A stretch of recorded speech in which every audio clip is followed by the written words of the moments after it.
Welcome.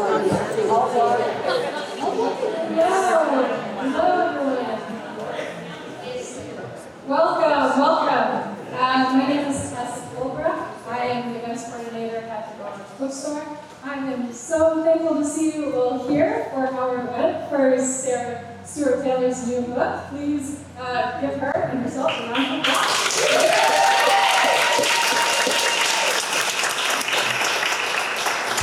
Before we get started, I have a few things for housekeeping. If you could please turn off or silence your cell phones, that would be amazing.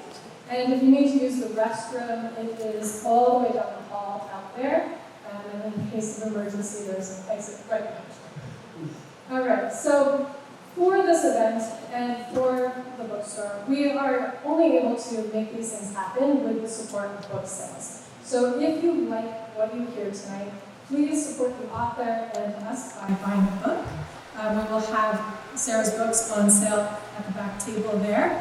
And at the end of the event, Sarah will be happy to sign your books. When the event ends, we're going to do a quick set change. I'm going to run a table up front. I'm going to ask that you make a nice orderly line down the aisle if you would like to have your books signed. In that line, Beth is going to come by. She's going to write down your name on a Post-it, so that way Sarah gets it. All right, now let's learn about our author tonight. Sarah Stewart Taylor is the author of the Sweeney St. George series set in New England, the Maggie Darcy mysteries set in Ireland and on Long Island, and Agony Hill, the first in a new series set in rural Vermont in the 1960s. Tonight, we're all here to celebrate the next installment in that series. Sarah has been nominated for an Agatha Award and for the Dashiell Hammett Prize, and her mysteries have appeared on numerous Best of the Year lists. A former journalist and teacher, she writes and lives with her family on a farm in Vermont, where they raise sheep and grow blueberries. And now, please give a round of applause for the woman of the hour, Sarah Stewart Taylor.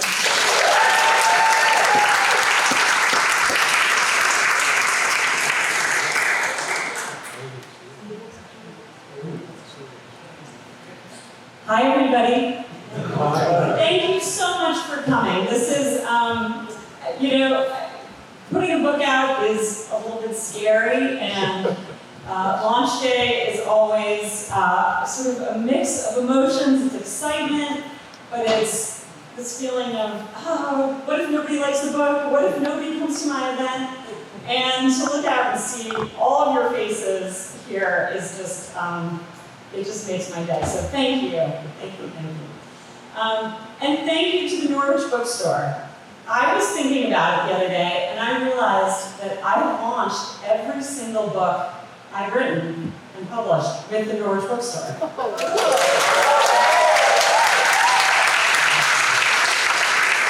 My very first mystery novel, my first Sweeney St. George novel, O Artful Death, was published in 2003. And Penny and Liza, when I said, hey, I've got this little mystery coming out, would you be willing to let me sign some books?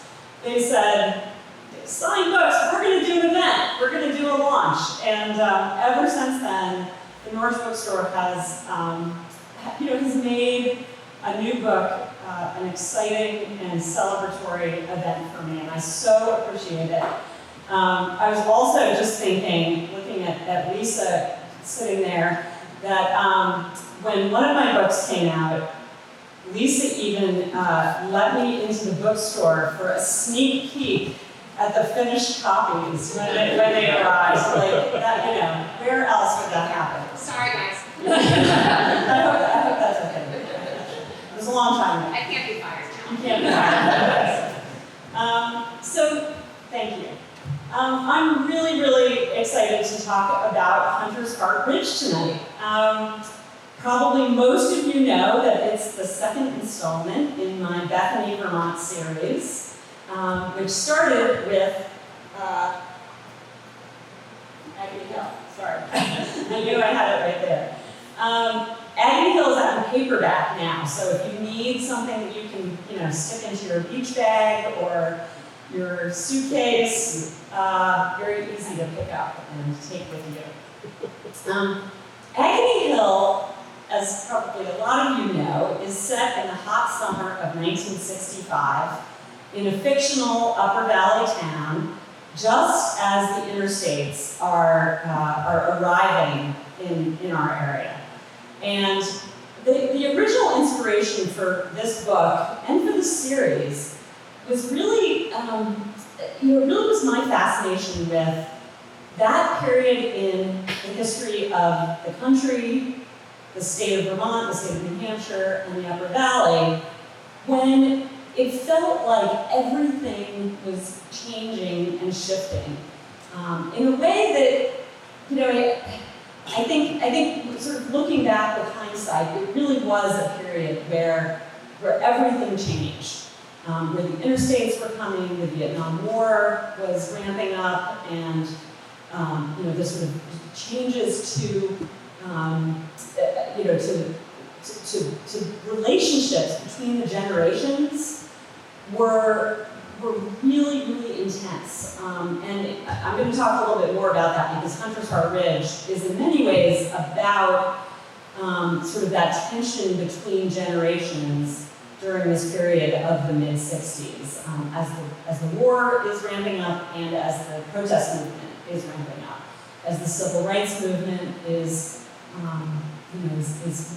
really gaining steam, and the backlash to the civil rights movement is also gaining steam. And so I'll talk a little bit more about that. But in Agony Hill, the coming of the interstates represents change. For some people, it represents exciting opportunity, the coming of new businesses, the coming of new people to the Upper Valley.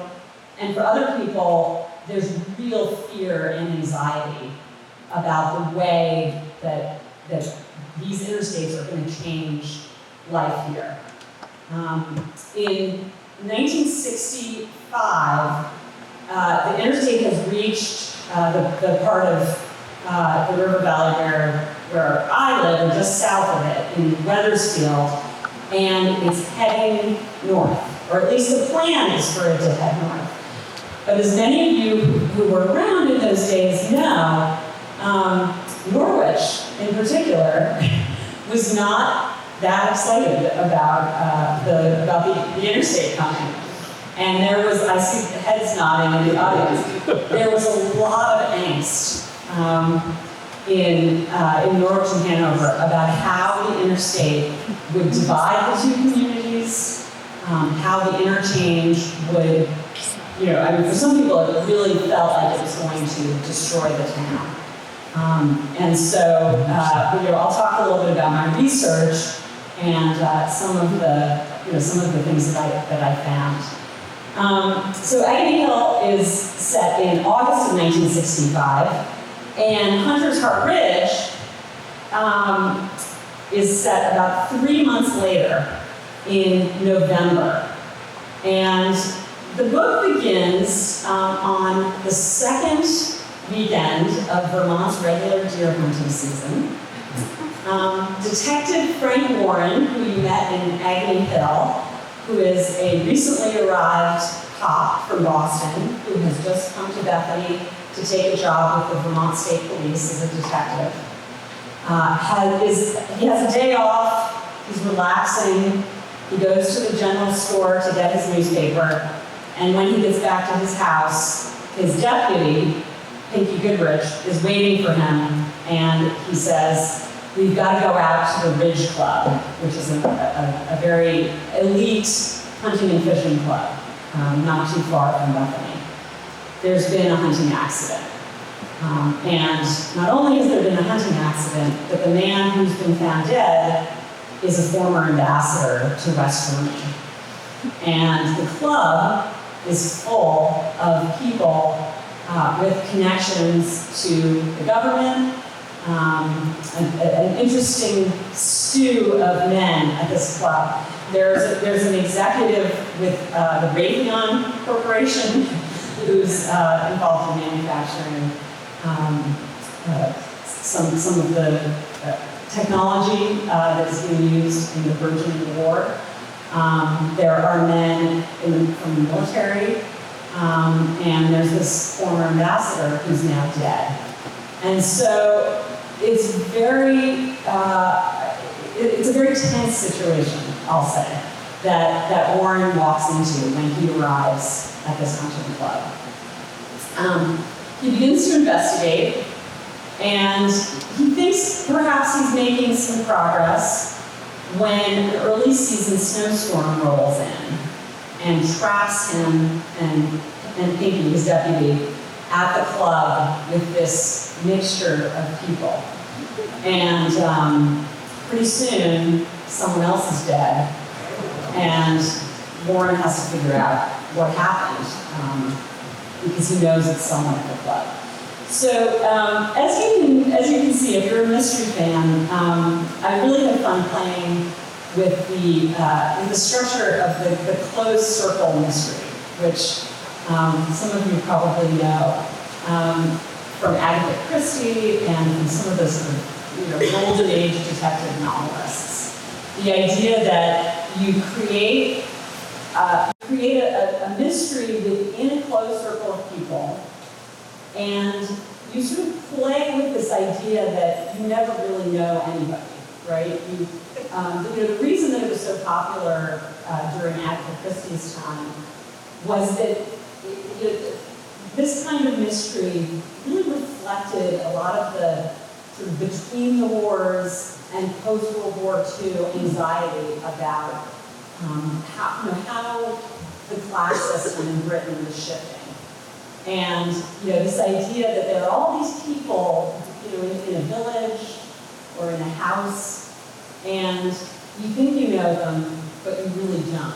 And you don't actually know their backgrounds very well either, because people can lie and they can pretend to be people who they're not, now that we have this sort of new, changing, shifting system of class.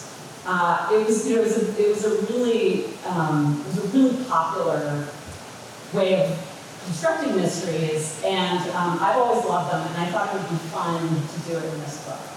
So I thought I would read to you a little bit from the portion of the novel where the snow has started, and Warren is trapped at the club with all of these men. There's the Raytheon executive. There's the military man. There's a wealthy Boston lawyer. And there's his son, who's a Harvard student, and his friend, who are very much against the Vietnam War. And there's a lot of conversation about the war. There's also a couple named Earl and Belle who live at the club, and Belle is the cook, Earl is the caretaker, and some local women, a woman named Delana and her daughter Jenny, who are sort of waitresses, and they help out and clean at the club. And so all this mix of people are all stuck at the Ridge Club. And I'm going to read to you what happens. All right. All right.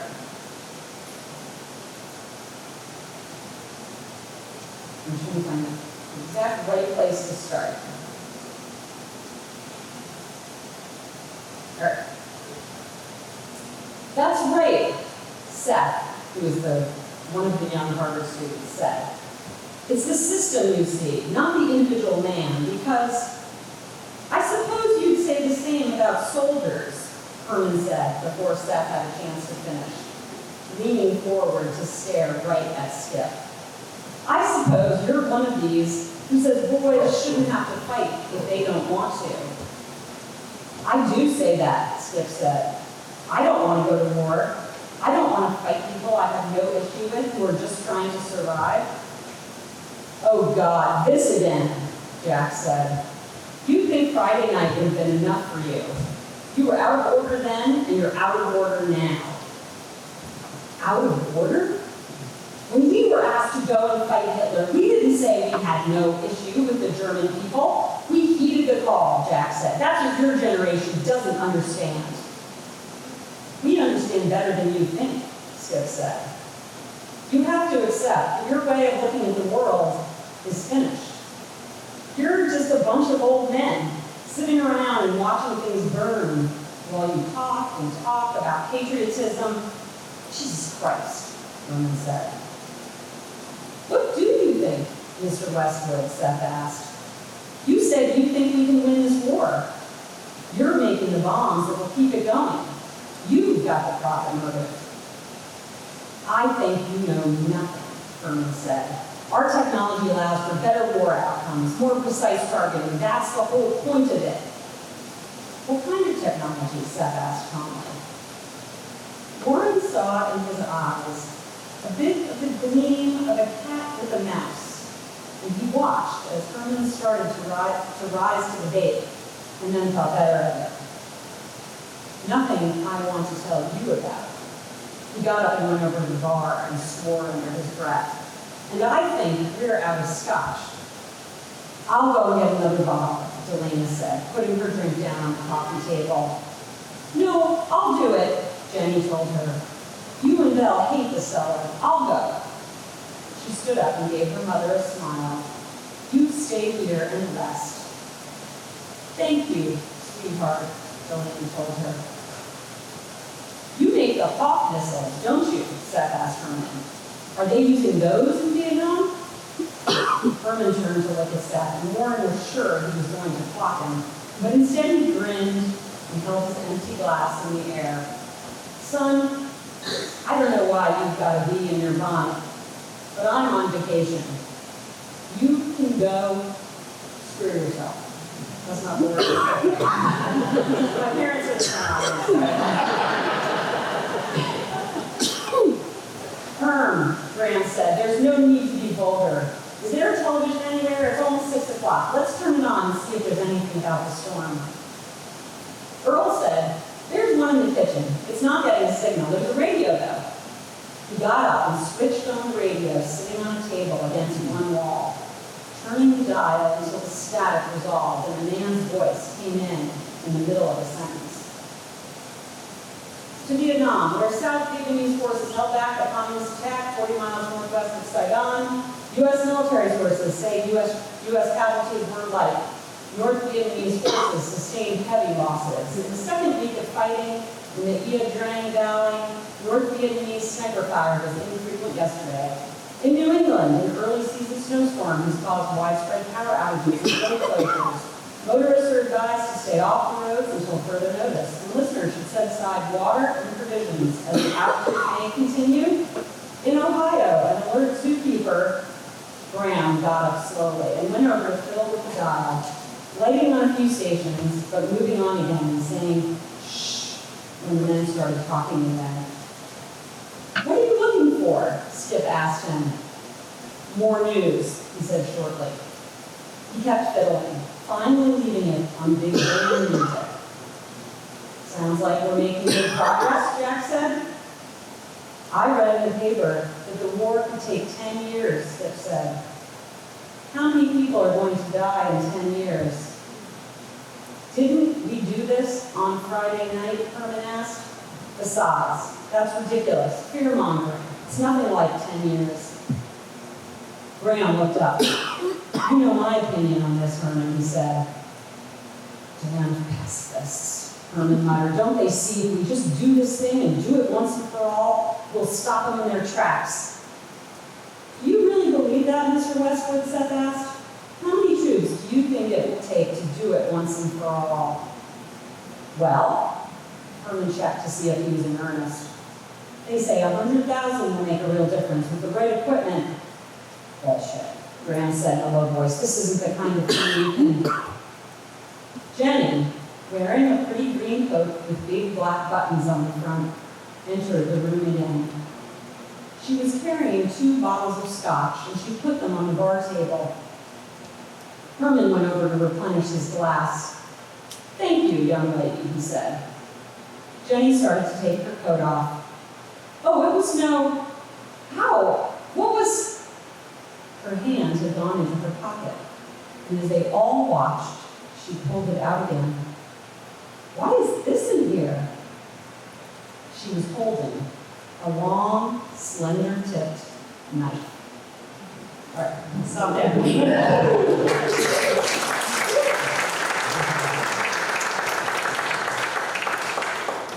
So one of the really fun things about writing this series, of course, is doing research and is immersing myself in this time period, which I think you've heard me say before is really interesting to me as sort of the time period just before I was born. And I think I've always been really fascinated with kind of how did things get to be the way they are, and the conditions that existed as I became aware of politics and history. What were the events sort of leading up to that? And so this period in the mid-60s is just really, really interesting to me. And the research, there are a few different ways that I've taken on research. And by far the most fun and the most important one is talking to people, talking to family members, to neighbors, interviewing people who are subject matter experts, and asking them what was life like, because I can find out what happened on a certain day, right? You can Google. I'm sure I'm fairly AI, I'm fairly anti-AI, but I'm sure you can ask ChatGPT, what happened on this day in 1965, and they'll tell you exactly. But what I'm interested in is what did it feel like to be alive then? What were the details of daily life that informed people's decisions and their relationships and their engagement in the world? And talking to family members and friends, and my family who lived here in the Upper Valley during that time have been incredibly helpful. It's been so much fun to hear those stories and to have them sort of correct incorrect assumptions that I had about the period. The other way that I've really had fun doing research is in newspaper archives. Going back and reading the actual newspapers from the day when my story is taking place is invaluable. There's so many details that you get from doing that kind of specific archival research. I thought it would be fun to tell you a little bit about what was happening in the Upper Valley in November of 1965. So if you had opened up the Valley News that month, you would find a lot of stories about Vietnam. For example, on November 26th, Defense Secretary Robert McNamara is planning a trip to Vietnam to check up on the progress of the efforts there.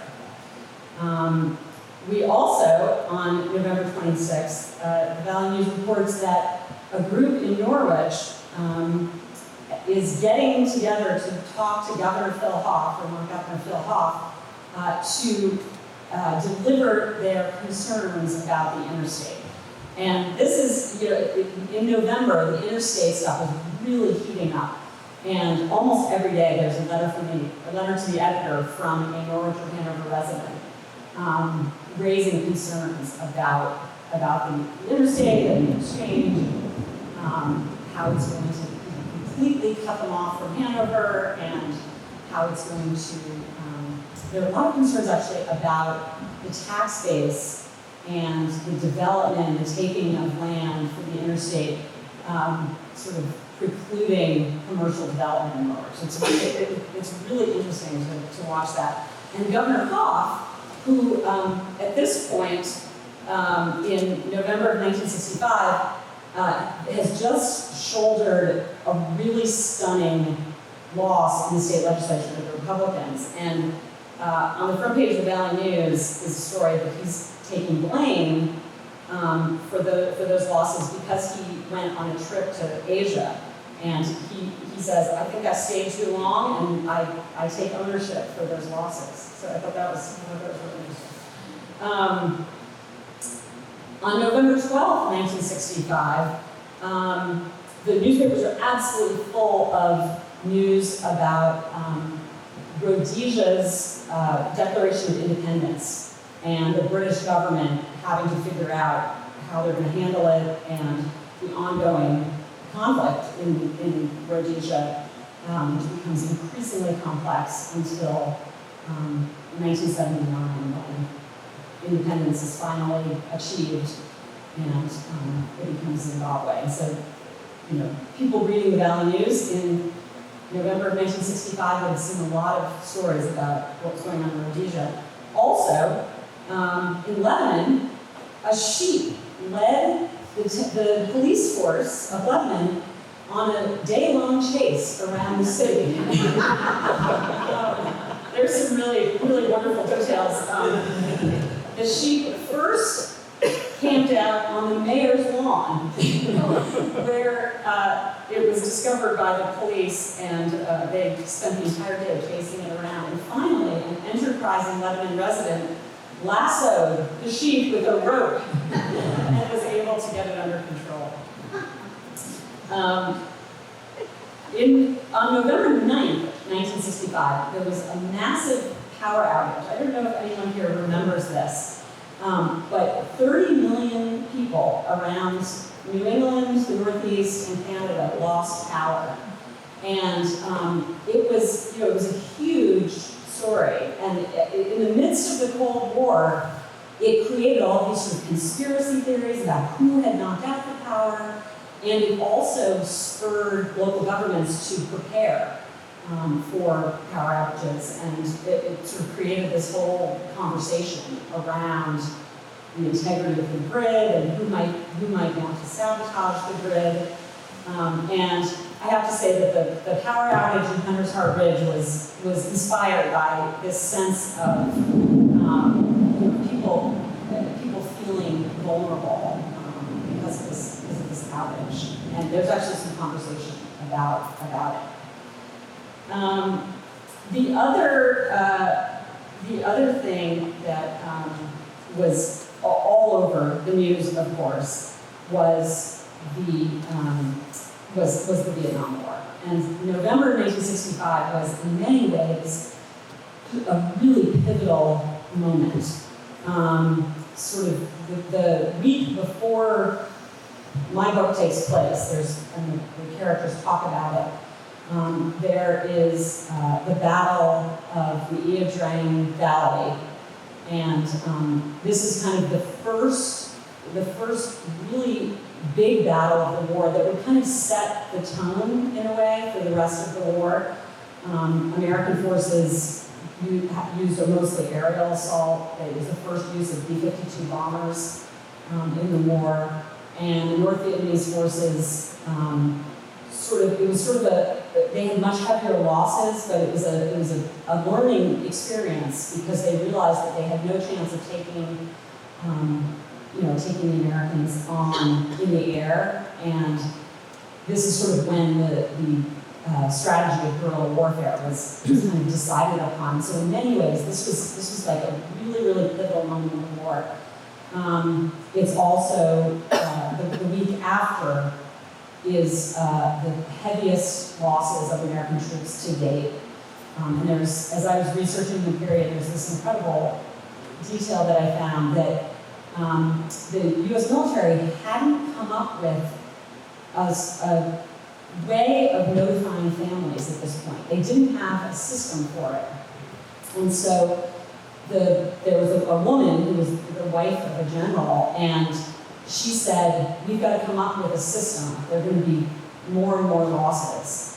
And that was when the convention of sending a chaplain and an officer to make the notification to family homes came into play in the Vietnam War. And it's just this period where Johnson is being told that if he wants to win, it's going to be a lot more troops than they thought. And at the same time, the largest to date anti-war protest is happening in Washington, D.C. And so just all these forces are sort of converging during November of 1965. The other thing that's happening in November of 1965 is Vermont's deer season. And I wanted to write a book that that was sort of, it was set at a hunting lodge in this case, because this is also a really interesting time in the history of Vermont's deer herd and sort of the history of deer hunting and other sports, sort of the development of the Vermont sportsman tradition in a sense. And that's because the deer herd in Vermont has reached its peak in the early 60s. We see this, we see the Vermont being almost completely clear-cut through the 1800s, and then as the population drains out, we see, the trees come back, the wilderness comes back, and the wildlife comes back. And so this period, people are starting to see Vermont as a place to go hunting. And of course, there are Vermonters who have it as part of their family tradition, and there are camps all over the state. And kind of the tension between those two becomes very apparent during this period, right? We have out-of-staters coming in to hunt, and we have Vermonters who have been hunting for generations. And it's really interesting. And that was one of the other things I wanted to kind of look at in the book. So newspapers, talking to people. The other way that I love to do research is through sort of original texts. And I don't know if you can see, I wish I could, you're welcome to come up and look, but one of my neighbors gave me just a huge stack of 1950s and 60s sportsman magazines, mostly outdoor life, but also some sports afield. And reading these magazines was such a great way to kind of get inside the heads of hunters and what they were thinking and what equipment they were using. Right? It was a great way to sort of figure out what clothes they'd be wearing and what their rifles would look like. And that was a really fun way of doing this research. And then, of course, many of you know that one of my other favorite ways to do research is through contemporary cookbooks. So the cookbooks that people would have used through this period. And this is a great one, the Blueberry Hill cookbook. I know probably some of you have been to Blueberry Hill, which is a wonderful bed and breakfast and restaurant. But the woman who, Elsie Masterson, who was the chef there and who sort of popularized it, did a series of cookbooks in the 60s where she talks about cooking for guests, and you just reading the recipes, you get this wonderful sense of how Vermont in this period was provincial and also extremely worldly, and there's this confluence of great sort of old home cooking, like farm wife cooking and really good food. And then there were these people who were coming in and introducing French cooking and Russian recipes, and it's fascinating to see it happening on the pages of these cookbooks. One of my favorites, and probably many of the people in this room have seen this one, but the wonderful Out of Vermont Kitchens, which is a cookbook that was put together by the Episcopal churches of Burlington and Rutland. And there are many editions of this cookbook. Many people have this in their kitchen. But you can see each of the women who submitted a recipe hand wrote it and created illustrations. And looking at these and reading the women's names and looking at the ingredients they used and their little flourishes, I feel like I'm with them. I feel like I can sort of capture something of their personality. So that's been a really, really fun way to do research as well. So I thought I would stop here and see if you all have questions. I love talking about all aspects of writing, research, mysteries, so feel free to ask anything.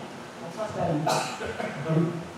And we do have a microphone. If you need, if you speak loudly and I can hear you, I can repeat, or you can come up and use the microphone, or Tess can bring you the microphone. So whatever works best for you. Yes, Maddie. Do you have a favorite mystery novelist? Good. So Maddie wants to know if I have a favorite mystery novelist. So it's, it's so hard when people ask, when people ask for one, because I sort of say, oh, well, I love this person, and I love this person. Can I say a couple? Can I say a few? So, I really, it's funny, I think Agatha Christie, for many mystery writers, is like the gateway drug, right? Like, I certainly discovered mysteries, I suppose after Nancy Drew and maybe a few others, but, reading Agatha Christie, I really sort of developed my passion for kind of the structure of the crime story. And, and then I think I went through a period where I felt she's simplistic and dated, which she is, right? There's some very troubling language used in Agatha Christie and some very troubling attitudes. For a while I think I was maybe a little down on her. But I was recently doing a lot of train travel, and I happened to have a complete Miss Marple. I had it on my Kindle. I had all the Miss Marples, and I, for some reason, just on trains, that was kind of what I read, and I went all the way through. I read every single Miss Marple, and there was something so satisfying about revisiting those novels, and so I'm back to Agony Hill. I'm a huge Tana French fan. I love her writing. I love her books. An American crime writer who I just think is fantastic, and I hope she writes more books, is Attica Locke. I don't know if anybody's read Attica Locke. She's fantastic. She writes, she's written quite a few books, but I think my favorite is a trilogy about a black Texas Ranger, and they're set in East Texas, and there's just all this fabulous sort of, Spanish moss and bayous, and I don't know, they call bayous in East Texas, swamps, I don't know, whatever they're called in East Texas. Fantastic. And she really, I think she's such a great example of someone who, she takes on so many really important issues, and the books work on that level, and then they also work on this level of just the great mysteries, fabulous characterization, just fabulous writing. So she would be another. Sarah, your passion for history is evident, and that really comes through in these books. I love it. But you also tell them great stories. How do you balance that tension between sort of wanting to just get the history right and live in that world, and yet making the story do its stuff and telling a good story? I feel like you do that very well too. So part of it is I think part of it is reading. I read a lot of historical fiction, and I think that's really important, because when you see that balance on the page, I think you can sort of internalize it as you're writing. And of course, the characters have to come first. The history has to be there, but the characters have to come first. And so I'm always trying to think about how does the history, inform and shape the characters, rather than kind of laying the history on top of them, if that makes sense. So for example, Alice Bellows, who I realized I didn't talk about at all, and I didn't read you an Alice section, but she is in the book as well. So Alice is Detective Frank Warren's next door neighbor, and she's a woman of a certain age who has this fascinating past in the intelligence world, and she's now a widow and has moved back to Bethany. And I think a lot about how Alice was shaped by the year she was born. That she's a woman who, if she had been born 50 years later, she would probably be like the CEO of a company or something. But because of the time that she was born, her options were very much limited. And even though she has a lot of privilege as well, so her options are less limited than many women in that time period. But, in thinking about her, I really try to think of like, what are the inflection points in her life? Where are the moments where she might have wanted something different and couldn't have it because of history, because of World War II, because of her husband's career in the intelligence world, and the expectations of her as a wife at that time. And so I think that's kind of always the goal, is to character first, and then try to kind of infuse the history throughout, but not stick it on top, if that makes sense. So. Is the process of writing a sequel and writing the first book similar or Yeah, so the question was, is the process of writing a sequel and the first book in the series similar or different? It feels very different actually, because the first book in the series, generally you've had a lot of time to work on it. Or most people do anyway. I think that's generally the pattern. You have more time to work on the first book in the series. And so, you're really inventing the world, and you're inventing the characters, and you're kind of building the whole thing out. And then, with the second book, you have a world, and you have actors. I think of it sort of like as a stage. It's like you build the stage, you build the set, you've got the actors, and then you sort of are writing the story more from what you know about them and where you want them to go. And so, for me, I have like in mind the narrative arc of the book, but also the narrative arc of the series. Where are these characters going in the long run, and what portion of their story am I telling in this book? And of course, it's tricky because, as many series writers discovered, you don't know how many books you're going to be allowed to write. So you sort of have to, it's like, you have to sort of tell enough of the story that you could keep going, but you also have to tell a story that will feel satisfying if you don't get to write anymore. And that's I found that a very difficult balance. But yes, it feels very different. In some ways it's the same, it's coming up with the crime and then the backstory and how all these characters play into this backstory. But yeah, good question.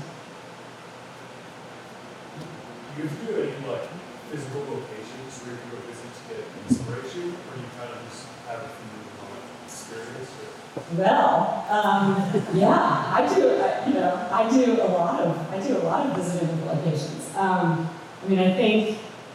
I think that one of the wonderful things about setting the series in a fictional town, is that I can make it up, or I can kind of mash together different locations. So, for example, Bethany, as introduced in Agony Hill, it's kind of a mashup of, there's a little bit of Norwich, there's a little bit of Windsor, there's a little bit of Chester, Vermont, there's quite a lot of Woodstock, actually, with the green and the houses around the green.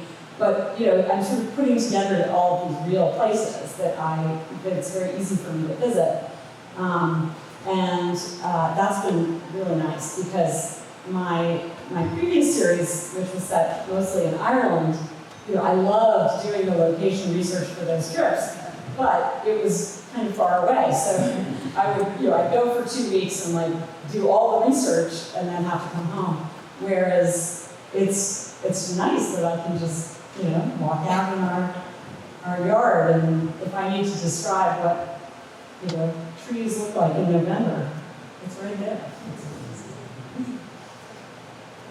Did you think about maybe making the town like an actual town? Like, what was the consideration? Yeah, did I think about making Bethany an actual town?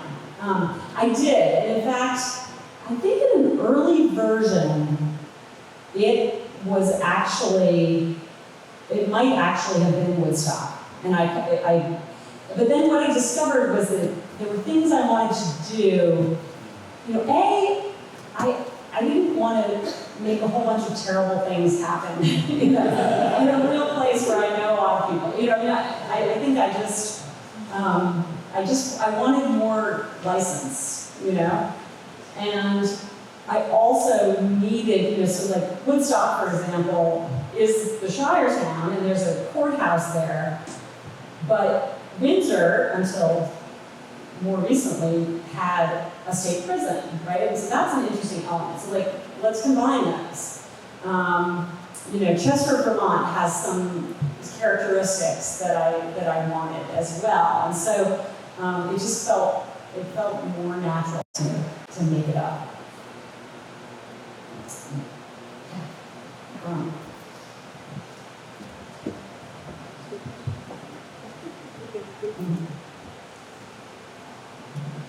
I was fascinated about what you were talking about in your research. Yeah. It's very amazing how to read, how to check the newspapers, and how people think in that period. I never thought that it would be in your story. Oh, yeah. And also what you did in interviewing people from the local area. That is very wonderful. So we'd like to know more about that. Sure. Yeah. So more about the newspaper archive research and internet interviewing people. The newspaper research is, it's all thanks to newspapers.com, right? So, all of these newspapers are digitized, and with the subscriptions to newspapers.com, actually through the Vermont Department of Libraries, you can have access to all of the Vermont papers from this period, and it is. I can't say enough about what an invaluable resource that is that they provide. The Vermont Historical Society also is just, they've just been incredibly helpful, and their resources are just so useful. So I'll give you a little example of how newspaper research made its way into the book. So in November of 1965, a professor at Dartmouth College, and I have to make sure I get his name right, so I'm going to find him here. I believe he was a French professor. His name was Ramon Guthrie, but he was also a poet. Does anyone in the room know? Did anyone know Ramon Guthrie?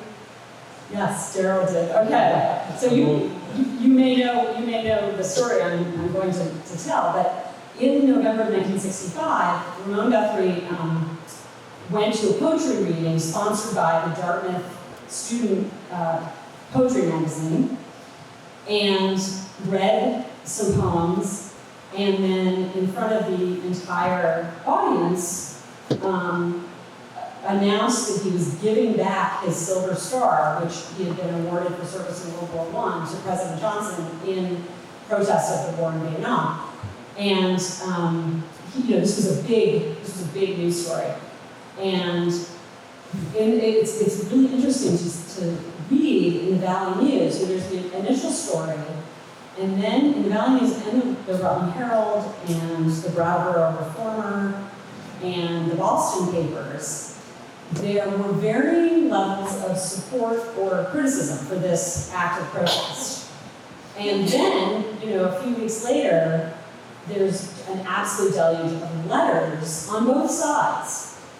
Some celebrating his action and some criticizing him. And it was seeing it sort of, by reading all of those papers in order, I got such a sense of the conversation that was happening and just what people were thinking and talking about. And so there's a scene in Hunter's Hard Ridge where some of you will remember from Agony Hill the character of Sylvie Weber, who's the young widow, who is herself a poet. And she's kind of she's not a professional poet. She's a mother and wife and farmer who writes poems on scraps of paper in her kitchen. And Alice Bellows has sort of found some of them and believes she has talent. And so in Hunter's Hard Ridge, Alice takes Sylvie to a poetry reading at Dartmouth College. And a poet, I fictionalize it a bit because I wasn't there. I didn't know Professor Guthrie. I don't know, so I fictionalize it a bit, but there is a poet who makes an act of protest at this poetry reading. And until I wrote it, I don't think I realized that I was going, I sort of didn't know what I was going to do with it. I just thought it was really interesting. And it becomes a moment where where some people in the room stand up and support the man and his protest, and some people stay seated. And Alice is one of the people who stays seated, and then she feels great shame about it. And so it's sort of a moment where she's starting to realize that she is going to have to kind of choose a side, perhaps. And so it becomes a really important moment in the book. And it was all just from reading that newspaper article. So yeah, it's an important part of my research. Yeah. My question is about your process, sort of. Do you outline, or do you have an idea form and just kind of start writing and it forms as you're going? Yeah. So what's my process? Am I an outliner, or do I just start writing? So writers love to ask each other, are you a pantser or a plotter? And pantsers are the people who just write by the seat of their pants, they don't have a plan. Plotters are the ones who outline, who know what they're going to write before they write.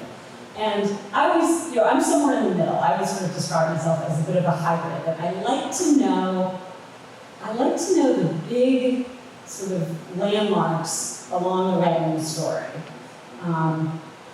But more and more, I like to be surprised in between the landmarks. I think when I first started writing mysteries, I was more of an outliner, and I've become perhaps less of an outliner. But and part of that is just experience that I've discovered that when I outline, I end up not using very much of it. So I think I sort of decided, I might as well just let it, figure out what happens anyway, because that's how it's going to go. But I do need to know, I need to know some big scenes, and that, I do think that's really important. What's your climactic scene? Where do your characters end up at the end of the novel? That's really important for me to know, because then I can figure out sort of what their journey is to get there. And I also, sort of emotionally, I'd like to know a few big scenes. So for example, the scene with Alice, where she sort of has this moment of equivocation and shame. That, to me, that's a really important moment in her coming to terms with some things that are going to happen later in the book. So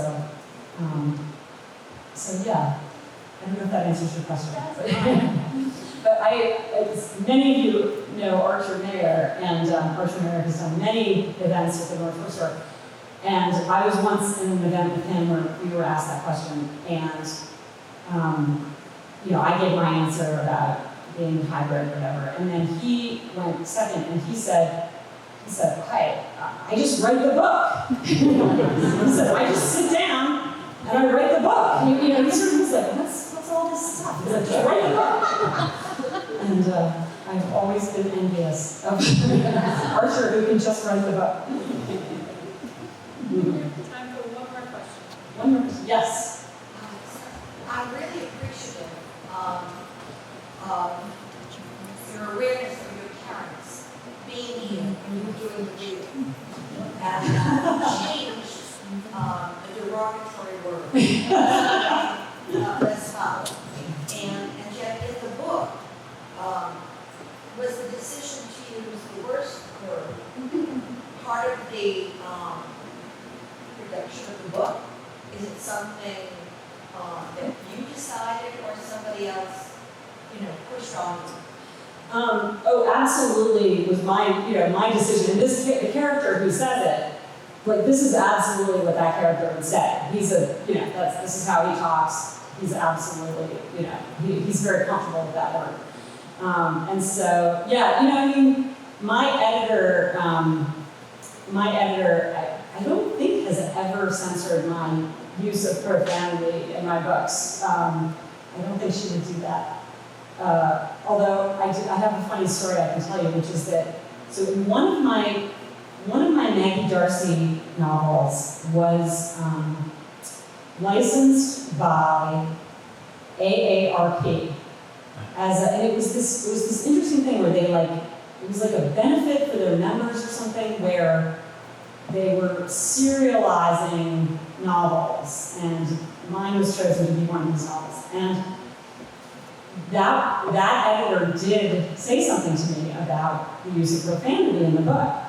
And we had kind of we had sort of like a back and forth. And what was interesting was, she didn't ask me to take it out, but she just said, can you, take a look, think about it, And I actually did find, 2 instances of, in this case, the F word, that, in retrospect, I was like, oh yeah, that was probably too many, And so I took those 2 out, but I left a whole lot more in. And I'm not sure she was so happy about it, but they couldn't do anything about it.